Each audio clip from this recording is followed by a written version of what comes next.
সৃষ্টির শুরু থেকেই সৌন্দর্যের প্রতি মানুষের প্রবল আকর্ষণের প্রবণতা লক্ষণীয়, আর এই সৌন্দর্য বৃদ্ধিতে প্রসাধনী সামগ্রী সহায়ক। এটি হলো এমন পণ্য যা চেহারাকে খানিকটা ভিন্ন রূপ দেয়।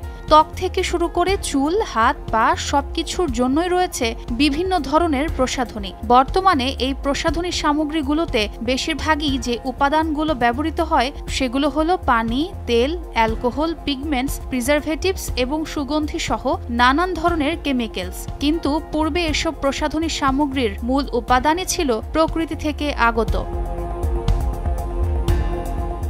প্রসাধনী শিল্পের ইতিহাস থেকে জানা যায়, আজ থেকে ২০ বছর আগে ক্রো-ম্যানরোই প্রসাধন সামগ্রীর প্রবর্তক ছিলেন। এরপর গ্রিক থেকে এই শিল্পের সাথে নতুন মাত্রা যোগ হয়। এরপর সভ্যতার ক্রমবিকাশের সাথে সাথে মধ্যপ্রাচ্য, চীন, জাপান, ইউরোপ, আমেরিকা, অস্ট্রেলিয়া সহ অন্যান্য দেশে এর বিকাশ ঘটে। প্রাচীন চীনে রূপচর্চার জন্য প্রকৃতি থেকে আহরিত করা হতো বিভিন্ন মূল্যবান উপাদান। তখনকার সময়ে পশুর চর্বি থেকে ত্বকের জন্য ময়েশ্চারাইজার তৈরি করা হতো, যা বর্তমান যুগে ত্বকের জন্য খুব অপরিহার্য। এছাড়া অলিভ অয়েল, নানান ধরনের তেল, মশলা, মধু, গোলাপ জল, ফুলের নির্যাস, ফলের রস ইত্যাদি ছিল প্রসাধনী সামগ্রীর উপকরণ। আবার তখনকার সময়ে দুধের সাথে জাফরান মিশিয়ে গোসলে ব্যবহার করার প্রচলন ছিল।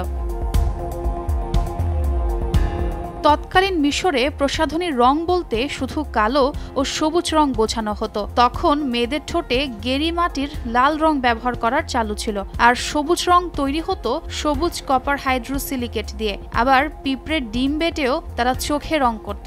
অন্যদিকে প্রাচীন সিন্ধু সভ্যতার নারীরা মুখের সৌন্দর্য বৃদ্ধিতে ঠোঁটে ওষ্ঠরঞ্জনী ব্যবহার করতেন। প্রাচীন মিশরীয়রা সামুদ্রিক আগাছা থেকে আরোহিত পার্পল লাল রঙের এক প্রকার পদার্থের সাথে আয়োডিন এবং কিছু ব্রোমিন মিশিয়ে এক ধরনের রঞ্জক পদার্থ ব্যবহার করতেন, যা ওষ্ঠরঞ্জনী হিসেবে প্রয়োগ করা হতো।